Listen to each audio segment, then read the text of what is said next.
Come, now's the time to worship. Come, now is the time to give your heart for your God. Ce soir, j'ai un thème. Hier, j'en ai déjà parlé courtement. Je nomme ça des portes spirituelles, portes du ciel. Il existe des portes dans l'esprit où on peut traverser pour aller dans un autre niveau. Peut-être que certains d'entre vous, parfois quand tu pries, tu arrives au plafond et parfois ça s'ouvre et tu continues, tu vas plus loin. Ou parfois tu es au culte, tu dis oui, c'était un beau culte, une prédication intéressante, mais le ciel n'était pas ouvert. Et parfois, tu remarques quand les gens prêchent, il y a quelque chose qui est là. Tu vois qu'on rentre quelque part. Et ça, c'est des portes spirituelles. Beaucoup se demandent où c'est écrit ça dans la Bible. Vous savez, dans la Bible, il y a beaucoup de choses écrites au sujet de des portes. J'aimerais juste donner un ou deux versets ce soir. Psaume 22. Élevez vos linteaux. Le roi des rois vient. Et David, le psalmiste, dit « Élevez vos linteaux ». Quand quelqu'un dit deux fois et donne des ordres, alors c'est sans doute juste « Élevez vos linteaux ». Le roi des rois vient, il vient avec sa gloire, il sait très bien que si les portes ne sont pas agrandies, il ne peut pas passer. Et j'aimerais comment cette situation de la Bible s'est passée. Il y a le psaume 22, c'est le psaume le pire, parce que David, cet homme de la foi, proclame et tout d'un coup, tout est bon. Et là, c'est très difficile. Et là, il dit, je prie jour et nuit, il n'y a pas de réponse. Et il commence à proclamer, ça, il ne va pas mieux. Et alors, il dit une phrase très, très grave. Il dit, je ne suis pas un roi, je ne suis plus un humain, je suis un ver. Tu peux imaginer quand un roi, avec une couronne, avec les habits les plus beaux, avec tout ce qu'il a, avec tout son royaume, et tout, il dit, je ne suis plus un humain, il est un ver. Combien il doit tomber à ce niveau? Et tout d'un coup, David se sent là comme un ver, et ça devient pire encore. Il a des hallucinations, il voit des bêtes très bizarres qui ouvrent leur grande gueule, et il a des visions. C'est le premier homme qui a une vision sur le crucifié. Dans le psaume 22, il est écrit que tout d'un coup, il voit Jésus avec ses mains percées, ses pieds percés, qui ont vendu aux enchères son habit, mais il ne sait pas, lui, que c'est Jésus. Comment est-ce qu'il doit le savoir? Et il croit, lui, qu'il va mourir. Il croit qu'il est condamné à mort. Et alors, il est écrit dans la Bible, entre les cornes de la grâce, il sait tout d'un coup ce que c'est. Il sait que c'est le Messie. Et tout d'un coup, après, il écrit ce merveilleux psaume, le psaume 23, « L'Éternel est mon berger ». Vous savez que dans le temple, il y avait des cornes, les cornes de la grâce, et ça, c'est quand tu as tué quelqu'un à cette époque, la famille pouvait venir te tuer et tout était OK, c'était autorisé. Et David, c'était un meurtrier parce qu'il a tué un soldat innocent ou d'autres choses. Il a versé du sang et il savait vraiment qu'il était condamné, qu'il sait qu'il va mourir parce qu'il a vu cette image terrible à la croix. Il court dans le temple entre ses cornes de la grâce et il demande la grâce et il a une vision, il voit Jésus à la croix 1000 ans avant, c'était le premier humain. Et alors il a une révélation, il écrit dans le psaume 22, il va l'écrire, il va le partager, il va le dire aux autres. Il sait que c'est le Messie. Et il écrit le psaume 23, « L'Éternel est mon berger », c'est le plus beau psaume pour moi. En face de mes adversaires, il couvre une table, la bonté de l'Éternel me couvre toute ma vie. Et dans la maison de l'Éternel, je reste toute ma vie. Et il écrit après le psaume 24. Et c'est dans le psaume 24, il écrit « Élevez vos linteaux ». Pourquoi il dit « Élevez vos linteaux » Tu sais pourquoi? Parce que David a vécu dans l'Ancien Testament, dans la loi. La loi écrite, il faut que tu fasses ça, alors tu reçois ça. Si tu fais ça mal, tu es puni. Il sait très bien, la loi, c'est œil pour œil, dent pour dent. Il est un meurtrier, il a mérité la mort. Il a fait l'adultère et il a mérité la mort. Et là, il voit le Messie. Il sait que c'est pas la loi, il sait que c'est la grâce, il sait que c'est le Messie. Tout d'un coup, il le sait et il sait qu'il va venir.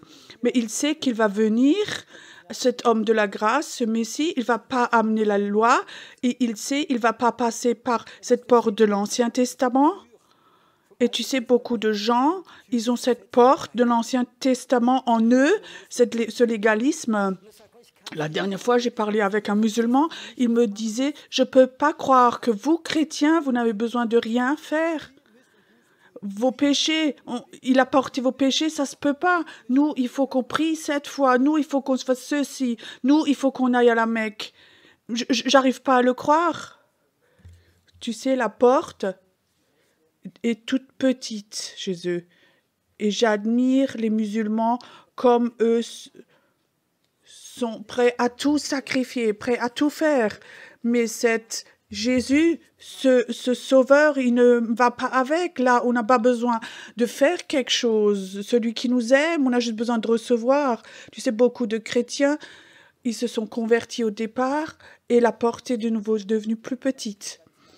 Tu sais qu'on peut facilement rapetisser une porte. Je ne suis pas quelqu'un de manuel, mais je pourrais rapetisser une porte. Regarde, là, il y a une porte. C'est tout simple. Tu mets une planche à droite, à gauche, et en haut, la porte est plus petite. Je dois encore la rapetisser. Encore une fois, une planche à droite, à gauche, et ça se rapetisse de plus en plus. Beaucoup se sont convertis par la grâce. Après, ils ont rapetissé la porte. Le légalisme, tu n'as pas le droit de ceci, tu n'as pas assez bon, et beaucoup de pasteurs et beaucoup de prédicateurs prêchent en ce que ils rapetissent la porte de la grâce. Là, David dit, élevez vos linteaux. Aussi, en Suisse, il faut que la porte devienne plus grande. Les gens vont se convertir, les gens vont les utiliser, Dieu veut les utiliser, et les gens vont être étonnés. Peut-être des gens qui sont dans la drogue, peut-être qui sont prostitués. Et ils vont apprendre à connaître Jésus et ils vont prêcher. Et beaucoup de leaders spirituels ne vont pas comprendre tout ça parce que leur porte est devenue trop petite. Ça, c'est des portes spirituelles. Et tu sais, beaucoup de chrétiens ont ces portes dans la tête. Et le risque est que quand quelqu'un est chrétien, la tendance est de devenir légaliste. Et la porte de la grâce devient de plus en plus petite alors. David dit, élevez vos linteaux, agrandissez vos portes. Moi, je vous dis quelque chose de prophétique. La porte de la grâce va devenir plus grande en Suisse.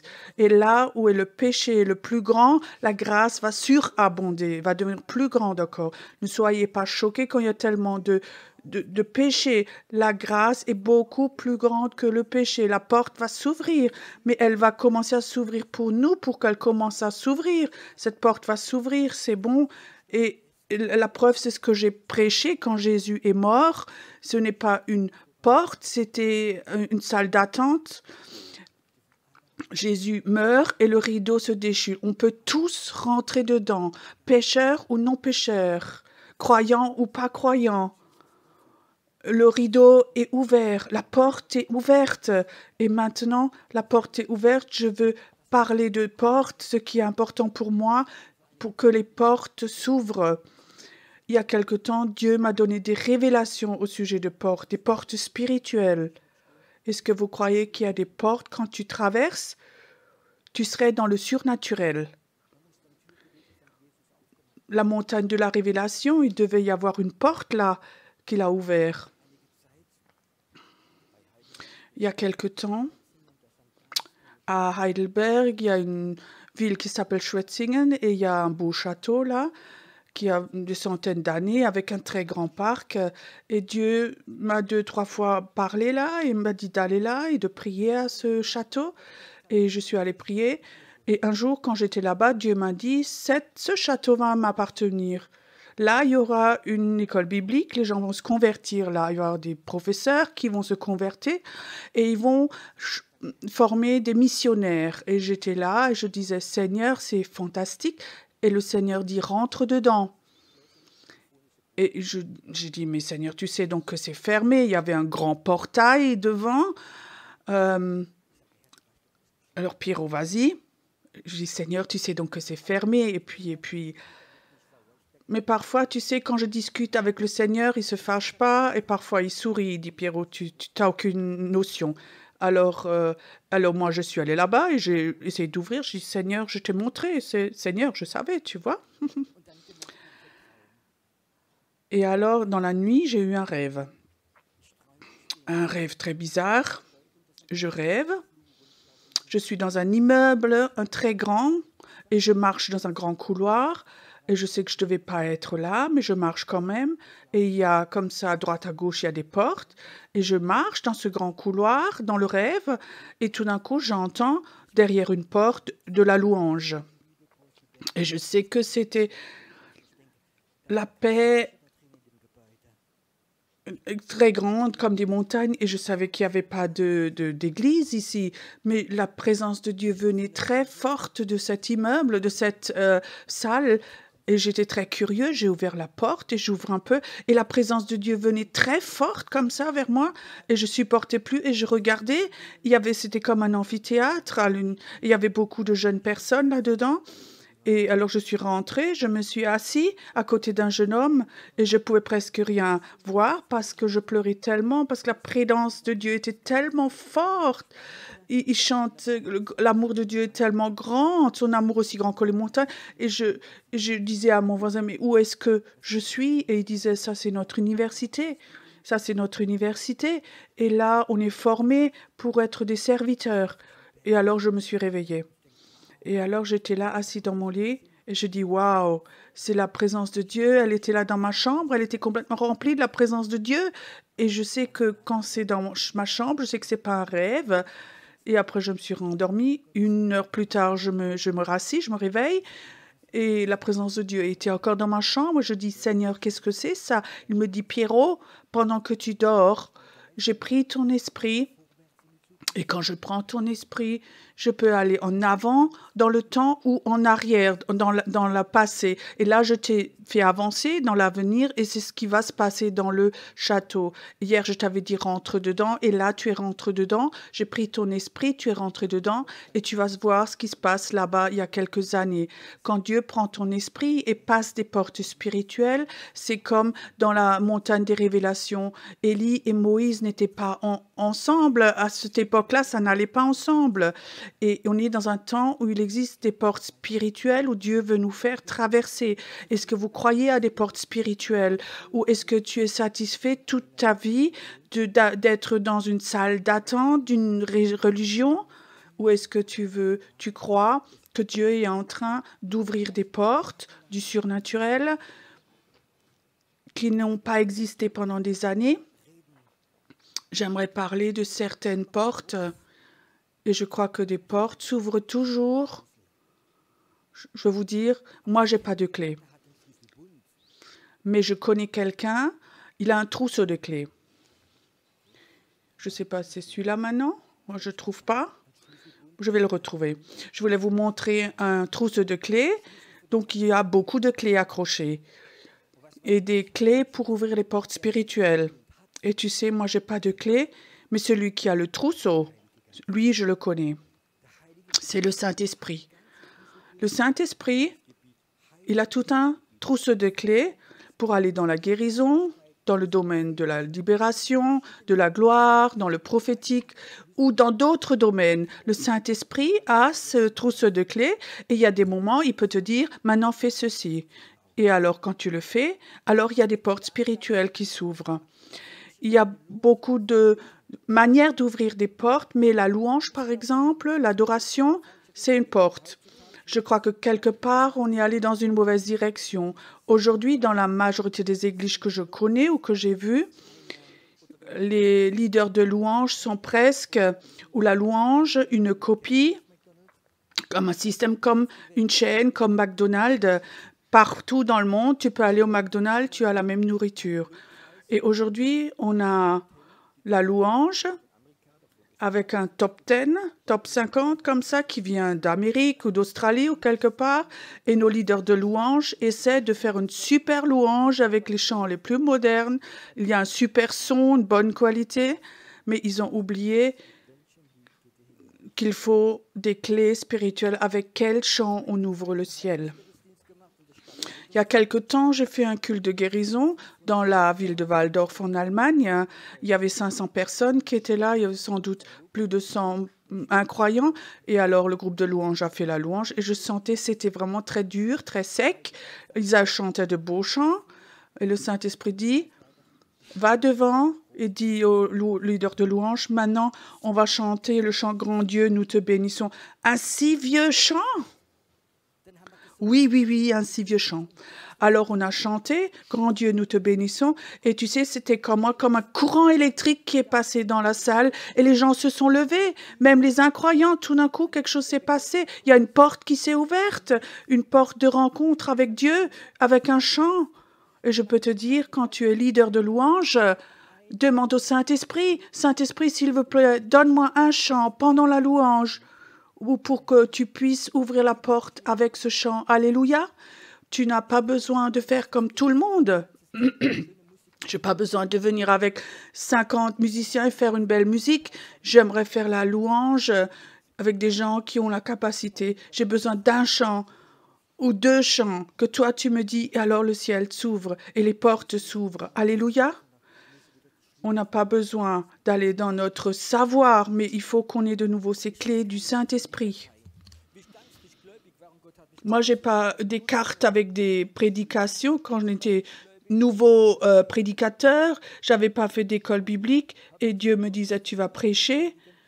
Et je disais, oh là là, je commence que à prêcher si je prêche et toi, par la parole, tu confirmes un signe et miracle si tu ne le fais pas. Alors moi, je ne fais plus rien du tout.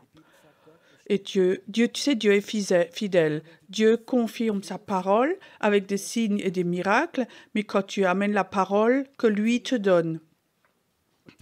Alors j'ai commencé, et voilà, et j'ai commencé à parler de la libération, de guérison, de pardon, et tout d'un coup, c'est comme si les portes s'ouvraient et les gens ont reçu la guérison, la libération et d'autres choses. Et je sais encore, un matin, j'étais à la maison. Et j'avais comme ça un tiroir, j'étais très fière, j'avais 11 ou 12 prédications là, prêtes. Et tu sais, j'étais très fière, on avait enfin quelque chose dans la main. Le Seigneur me dit, Pierrot, est-ce que tu veux me faire confiance ou à tes prédications? Et je savais ce qu'il veut. Et mes belles prédications, 12 prédications, je les ai déchirées. Je les ai jetées. Fini, j'en avais plus. Mais j'avais le Saint-Esprit. Et je peux te dire, le Saint-Esprit, il a un trousseau de clés. Et si tu prêches ce que lui veut, alors il confirme sa parole et ouvre à clé. Ce soir, je suis là parce que Dieu voulait que je parle de ces portes-là. Il existe des portes. Il y a de mauvaises portes. Il y a beaucoup de chrétiens.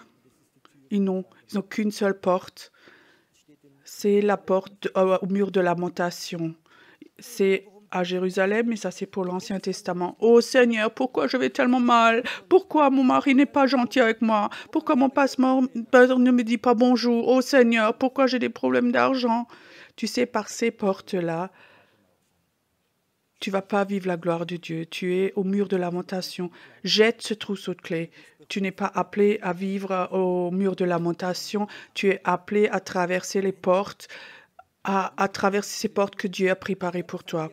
Et je crois qu'il y a tellement de portes. Quand le Seigneur me dit, ce soir, parle de guérison, alors je parle de guérison, je ne parle pas de repentance, d'humiliation, de choses comme ça. Je parle de guérison. Et je sens la porte de la guérison s'ouvre. Quand Dieu me dit, je parle de la sanctification, alors c'est un super thème et des choses se passent. Mais je veux parler des choses que Dieu me dit, alors je sais que cette clé est là. Si tu as un plan de prédication pour toute ton année, comme beaucoup en ont, et tu les traverses, tu ne vas pas vivre que des clés du Saint-Esprit vont venir et des choses vont se passer. Tu as peut-être un bon enseignant, mais tu ne vas pas avoir l'autorité d'ouvrir les portes. La Bible dit que ce que tu ouvres sur la terre sera ouvert au ciel. Et ce que tu fermes à clé sur terre, c'est fermé au ciel. Et je crois que c'est très important. Tu peux le faire par des prédications, une parole ou un geste prophétique. Ce soir, je sentais la présence de Dieu était un moment pendant la louange beaucoup plus forte que hier. Quand on a commencé à louer, à bénir la Suisse, quelque chose s'est ouvert. Et les jours prochains, ça doit aussi se passer, aussi demain matin quand on est au Yacht Point, que des portes s'ouvrent, qu'on apprenne à faire des choses comme ça, qu'on rentre dedans. C'est mon souhait. J'ai prié, pourquoi est-ce que maintenant je dois venir ici? Et le Seigneur me disait, j'aimerais, Pierrot, que tu apprennes à mon peuple à donner des clés pour qu'il cherche le réveil, qu'il soit prêt et rentre dans une nouvelle dimension. Il y a beaucoup de nouvelles dimensions. L'adoration, quelque chose de très important. L'adoration, c'est pour moi, avant que tu pries, fais un moment l'adoration et tu vas voir que les portes s'ouvrent, que tu peux aller à ton Dieu. Quand tu as un groupe de maison, ne perds pas beaucoup de temps, que chacun va au mur de lamentation, mais commence à adorer. Et alors, il y a un moment que tes prières programmées ne sont même plus intéressantes. Ou tout d'un coup, tu pries des choses, tu te dis, mais pourquoi tu pries ça? Mais le ciel s'ouvre, ses portes s'ouvrent.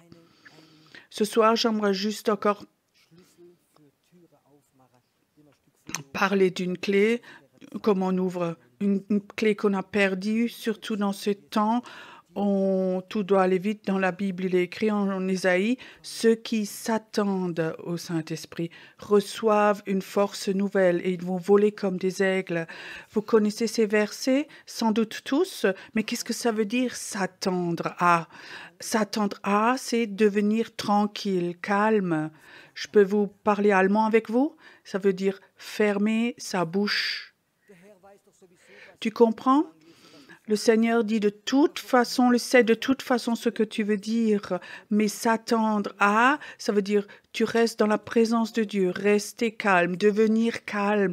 Et quand tu deviens calme, alors tu vas sans doute sentir comme des portes s'ouvrent, des portes que Dieu voudrait que tu pries maintenant pour ceci ou cela. Je sais, on vit dans un temps, Seigneur, j'aimerais faire un temps de prière avec toi, mais j'ai que 6 minutes 50. Oui, on vit dans un temps où tout va de plus en plus vite, mais la Bible dit il faut qu'on s'attende à rester dans la présence de Dieu, se prendre du temps, enlever tes pensées, tes besoins et être dans la présence de Dieu. S'attendre à veut dire, en français, veut dire être dans une bonne attitude d'attente devant Dieu, attendre que Dieu ouvre quelque chose pour toi. Tu sais, si on apprendrait de nouveau à s'attendre à... Je viens de l'occulte, de l'autre côté, et je veux te dire, il y a le mot méditation là. Qu'est-ce que c'est en fait la méditation? La méditation, c'est même pas quelque chose de mauvais, c'est simplement dire enlever tes propres pensées. Vous qui ne connaissez pas, sans doute, peu importe qui est là maintenant, essaie voir pendant 3 minutes, faire de la méditation. Tu n'y arriveras pas. Tu sais, il y a des milliers de pensées qui viennent comme ça dans ta tête, mais tu sais comment on apprend la méditation? Dans ce qu'on le fait régulièrement, il y a des gens, ils le savent, pendant 20 minutes, ils peuvent être 20 minutes sans penser. Méditer, je ne veux pas forcément le prendre, mais je veux prendre le mot s'attendre à, dans la présence de Dieu, venir chez lui et dans une attitude d'attente et de dire Seigneur, je viens maintenant dans ta présence. Et tu sais, quand tu t'attends à lui, tu reçois cette attitude, cette nature d'aigle. La majorité des chrétiens, je les vois comme des poules plutôt. Et le pasteur, c'est le coq.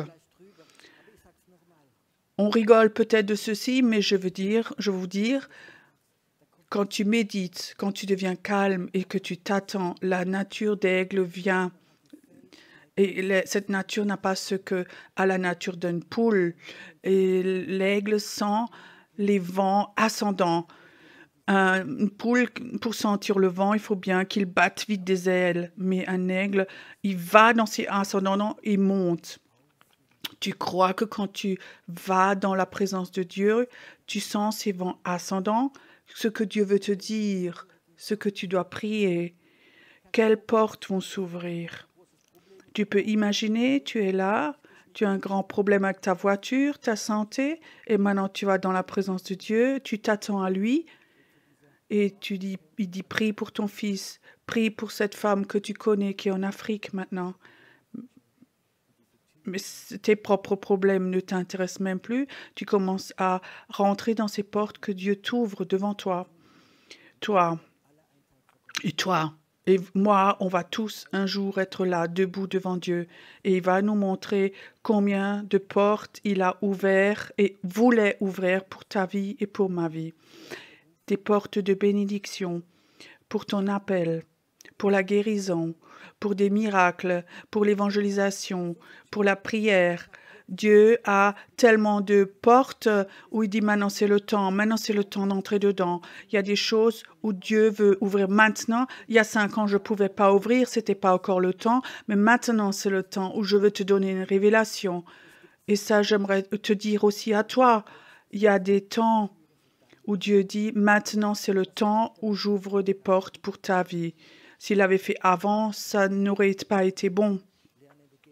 Et pendant qu'on s'attend à lui, qu'on apprenne à être dans la présence de Dieu, d'être sensible, alors on va recevoir cette sensibilité et sentir là, il y a des portes qui s'ouvrent dans ta vie. Ça se peut peut-être que tu as prié de façon intense pour quelqu'un et s'est jamais converti, c'est devenu de pire en pire, et tu as abandonné. Et Dieu dit maintenant, la porte s'ouvre pour que tu puisses parler dans sa vie, que tu puisses prophétiser pour lui, pour que tu fasses ça pour lui. Au Seigneur, j'ai même déjà abandonné. Et le Seigneur dit, oui, la porte était fermée, mais maintenant elle est ouverte. La porte va ensuite s'ouvrir où tu ne pas imaginer. La porte va s'ouvrir pour des politiciens, pour qui sont connus, des gens qui sont dans le showbiz, où tu pensais jamais, et tout d'un coup les portes s'ouvrent et Dieu dit, mais qui prie maintenant pour ces gens-là, Ce soir, tu peux te convertir du mur de lamentation dans une attitude d'attente pour aller dans les portes que Dieu a ouvertes pour toi. Dans cette pièce, dit le Seigneur, il y a beaucoup plus d'évangélistes que j'imaginais. Et le Seigneur dit, je vais ouvrir des portes où tu sais tout d'un coup, maintenant il faut que tu visites celui-là, maintenant il faut que tu pries pour celle-là, maintenant tu vas prophétiser pour cette personne, et tu vas le faire, et tu vas t'étonner qu'elle va venir. Une de mes premières expériences, j'étais nouveau pasteur, peut-être il y a 5-6 semaines, un samedi soir, un dimanche matin, il y avait un culte. Samedi soir, j'étais dans la prière et tout d'un coup, pendant que je priais, j'avais une vision et je voyais une jeune femme, peut-être qu'elle avait 20 ans, peut-être, avec des cheveux noirs longs, une jeune fille très, très gentille, et Dieu me dit, elle va être une louange, leader de louange, elle va être une adoratrice. Je n'avais jamais eu ça. J'ai dit, ouais, Seigneur, je te remercie. Et j'avais oublié ça. Le jour d'après, je fais un culte et pendant que je prêche, et tout d'un coup, je la vois là derrière. C'était pas une grande salle, il y a peut-être 40 personnes là, et je la vois, je leur dis, waouh, c'est celle de la vision. Et je fais un appel pour la conversion et elle vient en premier devant. Et tu sais ce que j'ai demandé en premier? Qu'est-ce que tu fais comme travail, comme profession? Je suis musicienne. Dieu a dit, la porte s'ouvre maintenant pour cette fille, appelle-la.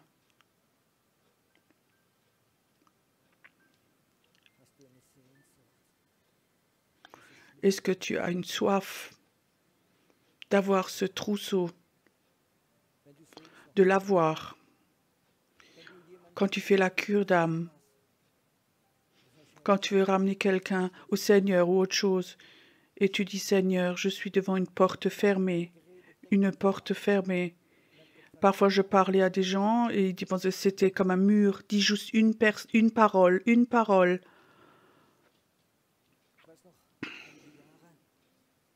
Je sais encore, il y a plusieurs années, dans l'immeuble où j'habitais, dans le couloir, un homme habitait là, 72, 73 ans, sa femme était décédée. Et depuis que sa femme était morte, tous les soirs, cet homme allait au restaurant et buvait beaucoup d'alcool. Et quelque part, j'avais dans le cœur de parler avec lui, il sortait du restaurant et je l'ai salué et je lui disais, vous connaissez Jésus? Et tout d'un coup, en lui, il y a une telle haine envers Jésus, envers Dieu. Je ne vais même pas dire ce qu'il a dit, mais c'était très méchant ce qu'il a dit de Dieu et plein de mauvais mots.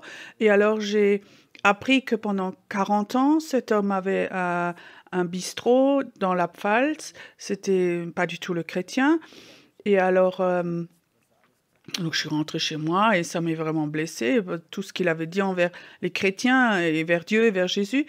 Et tu sentais vraiment qu'il avait vraiment une grande haine envers lui qui était sortie de lui.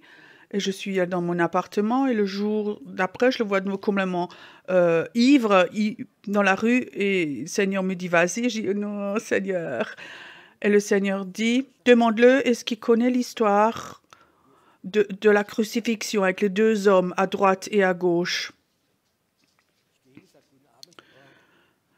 Donc je vais chez lui, bonsoir. Je veux juste vous demander quelque chose. Est-ce que vous connaissez l'histoire de la crucifixion où Jésus a été crucifié et des deux hommes, un à droite, un à gauche? Et il me dit, oui, oui, ça j'ai vu, ça je connais de l'école du dimanche, quand j'étais tout petit, à l'église, quand j'avais entendu, oui, oui, je me rappelle de ça. Alors je disais, mais l'un l'a rejeté et l'autre, il a dit oui. Et oui, l'un l'a rejeté, oui, oui, ça je sais encore. Et l'autre est arrivé tout de suite au ciel et l'autre est allé en enfer. Et il disait, oui, c'est juste. Et Dieu te demande lequel des deux tu veux être. Et à ce moment, waouh, c'est comme si un éclair l'avait traversé. Il était là, et il tremblait à moitié. Et j'aimerais de préférence déjà monter. Et il disait, je lui ai dit, tu sais, dans 1 heure, on a un groupe de maison là. Et alors, il est venu dans le groupe là, dans la réunion, et j'ai pas oublié. J'ai commencé à prier. Je m'en ai dit, tu veux accepter Jésus? Il a prié comme un enfant, on a beaucoup prié. Et après, il a fait quelque chose que j'ai jamais vécu. Il est levé, il s'est allé au balcon, il est habité au 5e étage, dans un immeuble, il ouvre la porte et il chante très très fort, 5 strophes. Grand Dieu, nous te bénissons. Je crois que tout l'immeuble était dehors, mais c'était pas l'alcool, c'était le salut. Le jour d'avant, je parlais avec lui, c'était comme un mur. Et Dieu me dit, raconte cette histoire, cette histoire. Et souvent, quand je prêche, il y a comme ça des histoires qui me viennent. Et le Seigneur me dit, raconte cette histoire. Et alors des portes s'ouvrent, des portes s'ouvrent. Il y a quelque temps, il y a un prédicateur chez nous. J'estime beaucoup, je l'aime beaucoup, cet homme. J'ai rarement vu, il est très intellectuel, il a un savoir, tu n'as pas besoin d'avoir un dictionnaire. Il est là, où j'ai même pas 2% de ce savoir que lui, il a. Quand il est là avec moi à table, tu as juste une question et boah, il sait tout. Tout d'un coup, le Seigneur me dit, tu sais, il a une source de savoir, mais il a tellement de savoir qu'il n'est plus capable d'arriver aux révélations. Et tu sais, parfois, cette source de savoir est complètement fermée. On a tellement entendu et l'esprit de révélation ne peut plus t'atteindre. Qu'est-ce que dit Paul avec tout son savoir? Il le méprise, c'est sale. Tu sais, s'il avait gardé tout ce savoir, il devait toujours sortir ça. La Bible dit, ce qui n'est rien, je l'ai choisi. Ce qui est méprisé, alors là, Dieu peut poser son esprit pour montrer que Dieu est Dieu.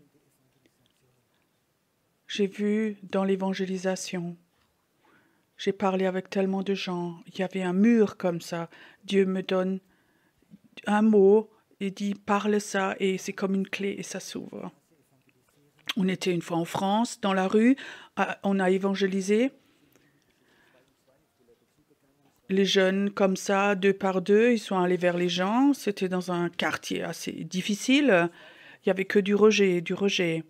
Et je sais, un de nos jeunes, un jeune homme, il était sur un banc avec une jeune fille, était mi-asiatique, et il a commencé à raconter de Jésus. Et elle, avec un ton et avec une crie, il l'a renvoyée.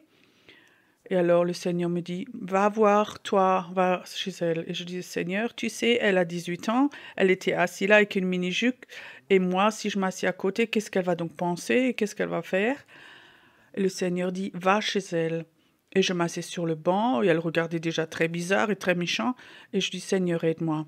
Et le Seigneur dit, elle a mal au genou, genou gauche. Et je dis, tu as mal au genou?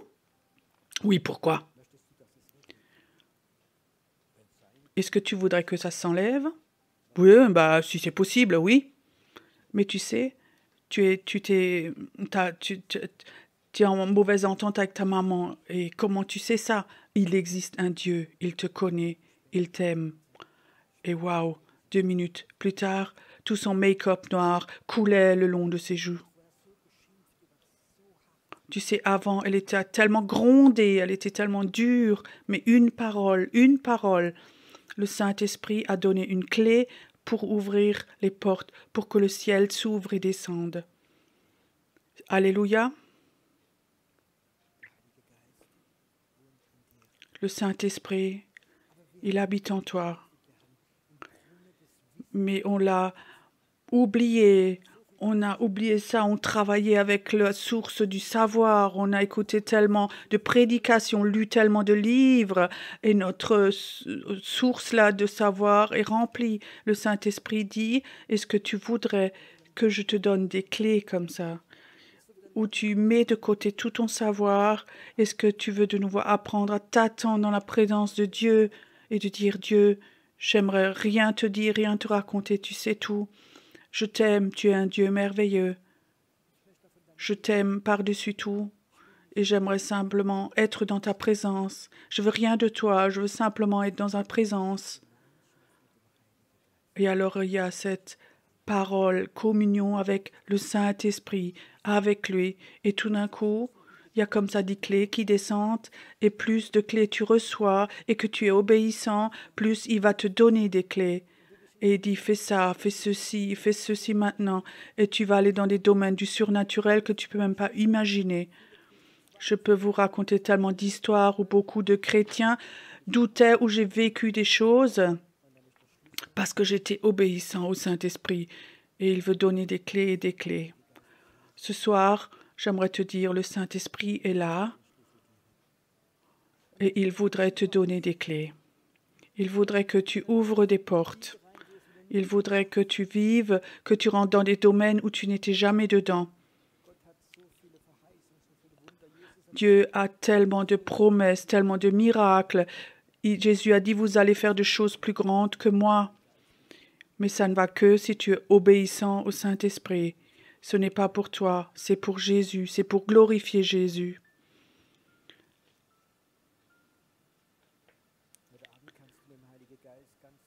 Ce soir, tu peux parler, revenir vers le Saint-Esprit de façon nouvelle. Tu peux dire, Saint-Esprit, c'est juste, j'ai travaillé tellement avec du savoir, j'ai tellement transmis du savoir, c'est pas tellement mauvais, mais cet esprit de révélation, où tout d'un coup, je peux aller dans d'autres domaines où je ne m'y connais pas.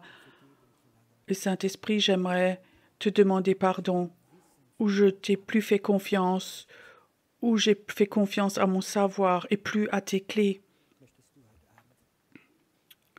Est-ce que tu voudrais ce soir, avec moi, dire cette prière?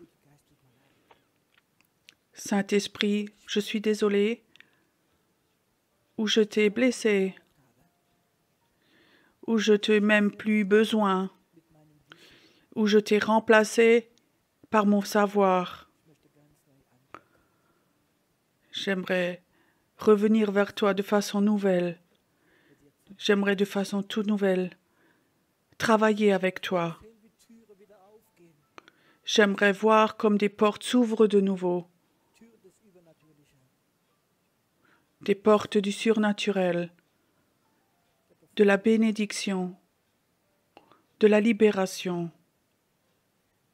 de la guérison, des miracles. Laisse-moi avoir un cœur humble, où je peux être obéissant, où je peux être obéissant. Ça, c'est une prière qui va changer ta vie si tu le mets en action.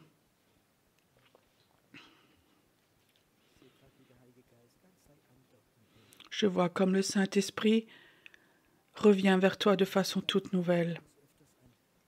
Si le Saint-Esprit vient vers toi de nouveau, il y a une paix surnaturelle qui vient aussi chez toi à la maison. C'est une paix du Saint-Esprit. Elle doit venir. Elle doit venir. Toi qui t'es éloigné de nouveau parce que les portes étaient fermées, elles vont de nouveau s'ouvrir. Elles vont de nouveau s'ouvrir. Parfois, il y a un couple qui se casse, mais parfois ça se ressout de nouveau. Et le Saint-Esprit avec toi, c'est comme un couple. Le Saint-Esprit, c'est mon meilleur ami ici sur terre. Sans lui, j'aimerais pas être là devant, jamais. Moi, j'ai rien à donner et je ne veux rien non plus donner.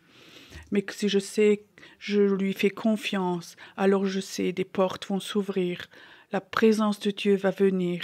Elle va venir. Saint-Esprit, je te remercie que quand on est en communion avec toi et qu'on te fait confiance, que toi tu viens de nouveau, que tu reviens de façon nouvelle envers nous, que certains reçoivent des rêves, que certains reçoivent de nouveau des révélations du Saint-Esprit. Père, je voudrais ce soir bénir ces gens ici. J'aimerais qu'ils sentent l'amour de Dieu, que c'est bon.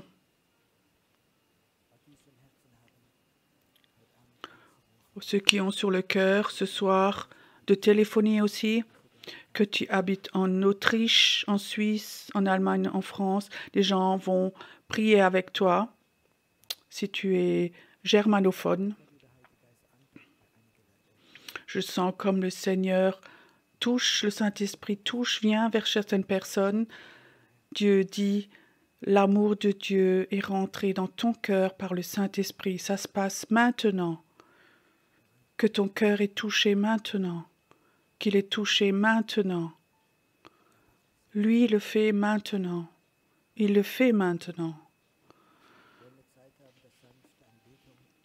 On va avoir un temps de douce louange, la présence de Dieu. Si quelqu'un ce soir veut la prière, là devant, il y avoir un groupe de prière là devant.